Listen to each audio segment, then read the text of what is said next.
You can see the alignment of the Foggara and the wells dug every 5 to 10 meters.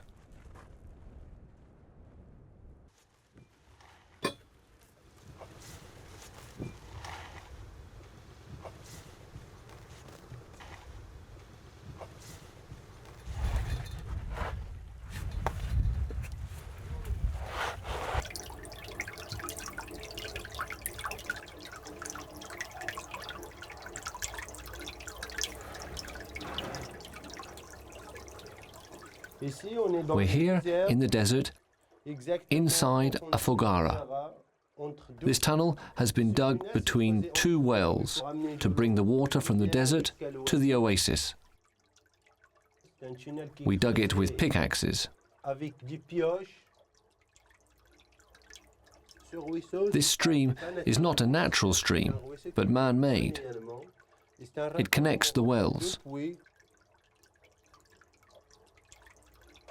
Now that we have brought the water from the desert to the oasis, we have to dispatch it among the little gardens.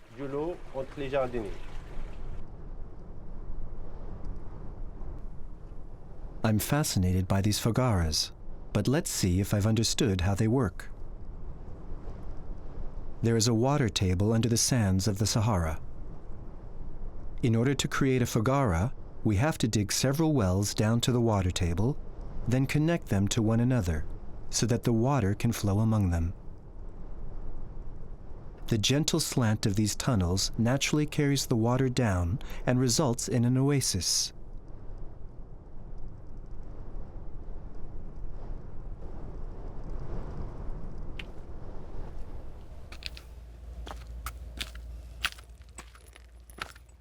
This is the palm grove of Timimoun, and here is a little faggara called Jinrisa. Each faggara has its own name, its own leisure, and its own manager. This faggara comes from about 3 kilometers away. The faggara is cleaned every year, from top to bottom. This is the mouth of the faggara. We use a unit of measure called the temen to gauge the amount of water. The temen corresponds to approximately 1/2 a liter per minute.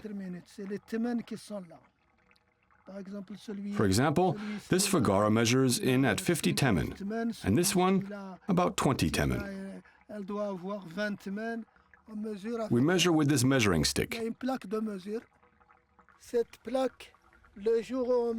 The day we measure the temen, we call in a measuring specialist. I'm not a measuring specialist, just a simple assistant manager. On the day we measure the water, we bring in this measuring stick, and the measuring specialist sets it up, like this. This stick indicates how many temen there are in the faggara. If there's been any increase or decrease. The gardener is not allowed to touch the holes of the tool.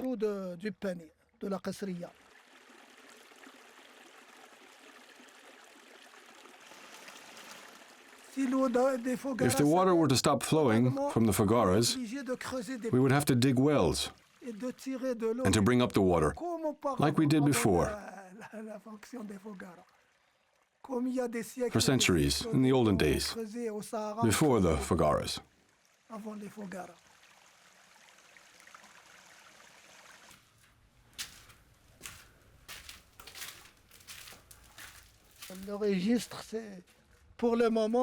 At the moment, I'm taking care of the ledger of the 3 faggaras in Timimoun.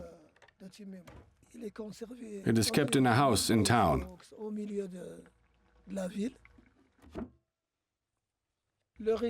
And it's rarely taken out of the house.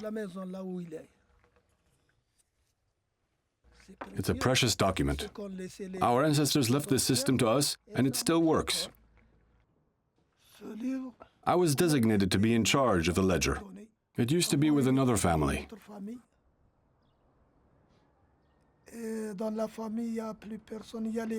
But the kids in the family didn't want to take the responsibility.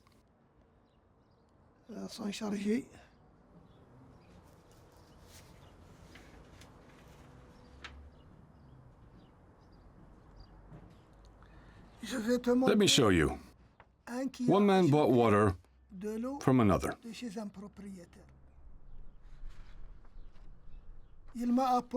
He brought me this paper with signatures. He bought it in 2001.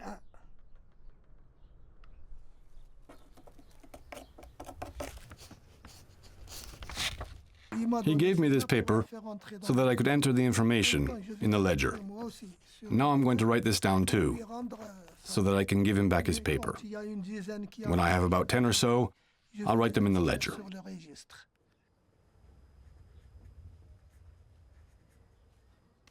God alone knows the future of the Foggaras. We hope they continue to work, because they're the basis of our food supply here, with the palm trees and the crops that are grown beneath them. Otherwise, there will be no more crops.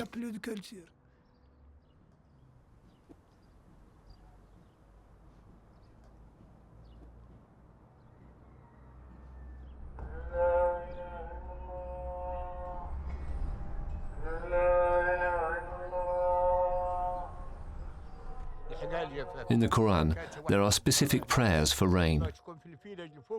There hasn't been as much water in the gardens over the past years. I remember a time when we could hear the water singing in the Foggaras, in the heights of Timimun.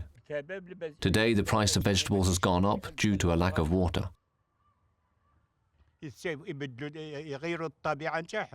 You know, to survive here, there is only one solution: solidarity. People have to help one another to maintain the Foggara system, our treasure, and to bring water back to the gardens. If everyone only thinks for himself, there's no future.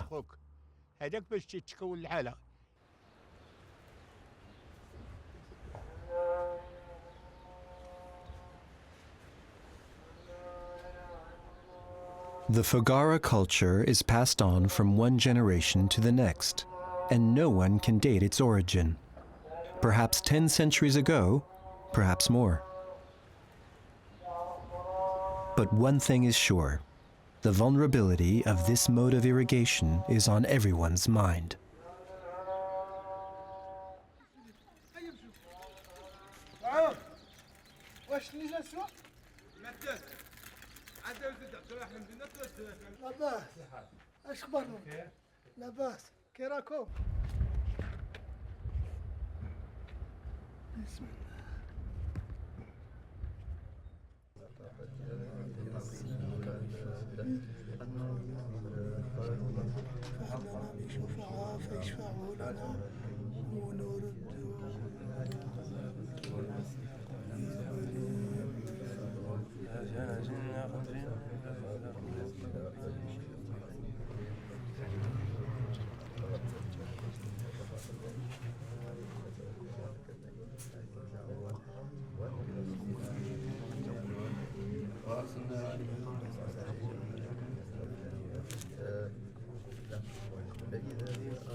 The delicate murmur of these prayers stays with me long after I've left this mosque.